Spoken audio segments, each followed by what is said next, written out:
Hi, my name is Mark Biernot, and I'm an economist. I'm a monetary economist. In this video, we're going to talk about deflation. Is it a bad thing or is it a good thing? Many people think deflation is the boogeyman. It's something to be feared. And they keep on bringing up topics like we might have coming deflation. The coming deflation will be horrible. It will create disaster. And they'll bring up economies like Japan or the Great Depression in the 1930s. And people will start nodding their head, I know this. And then any statement flowing from that person's mouth afterwards will be taken as like, it makes logical sense. Well, here's why it doesn't make logical sense. Deflation is good. Generally, prices are nothing more than an information point reflecting the collective unconsciousness of supply and demand of the population and the economy. So here's the reason why it is a good thing. When people say deflation will hold and stamp and put a stifle and dampen demand, that's incorrect. If I need a dryer, I have a clothesline now because my dryer broke. I'm going to buy it. I'm not going to wait for prices to fall because I need it. If I need a car to go to work, I'm going to buy it. In fact, Bawerk in the 1880s and 90s said that people prefer present goods over future goods.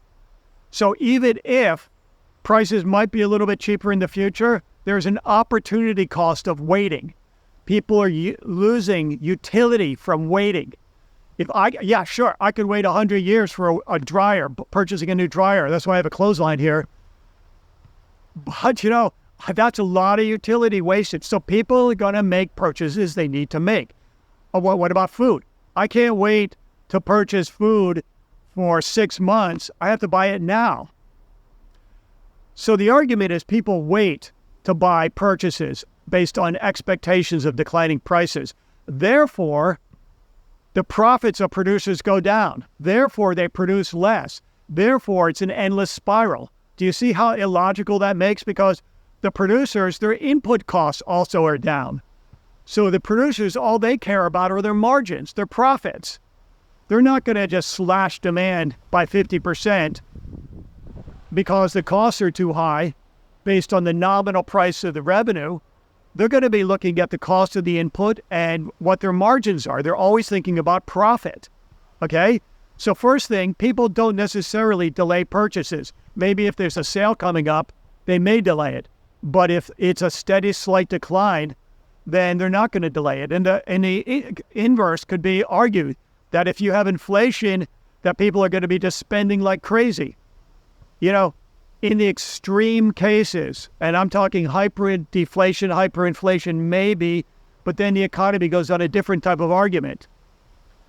And another reason is, why is there deflation? Because technology is being used and quantity of goods are increasing, things are getting better.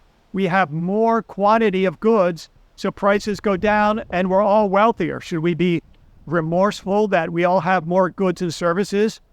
And the last thing you really have to remember is there is an incredible wealth effect. When prices go down, when my electricity goes down, when I don't have to pay as much for air conditioning this summer, okay, if there's deflation, then I have more money for myself to spend and, go to some amusement park or do whatever I like. Right? When prices of food go down, I have more money in my pocket, more disposable income. So the argument made by people that deflation is the boogeyman, it's scary, it's something, economists say it's something to be feared. That's because they're reading John Maynard Keynes. They're not reading Bawerk. But Bawerk says present goods have greater utility, greater value to an individual than future goods. People are not going to delay purchases forever. If I can't get to work because I don't have a car, I better get that car, right? I better buy that food because I need it this week. I don't need it in 6 months when prices might theoretically go down.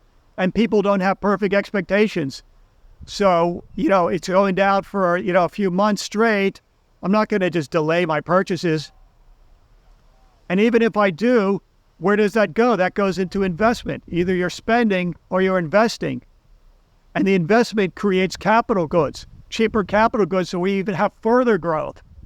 So it's sideways logic to think that deflation is bad. Maybe if you have a monetary disruption, and I can talk about that in other videos about Japan or about the deflation of Japan, which is really like a technocracy, or the deflation of the Great Depression, which was really a monetary distortion which needed a price adjustment, but it wasn't because of intervention from above. That's a different case, but again, prices are just information, intertemporal information points, and it's reflective of the collective unconsciousness of people's supply and demand intersection. It's not good or bad in itself. Value, real value. The classical economist said, what you're doing, how hard you're working creates value. And money is just really a nominal number with exceptional cases. So deflation is good. Positive things. If we have deflation, bring it on. My name is Mark Biernot, and I'm a monetary economist. Thank you very much. Have a great day.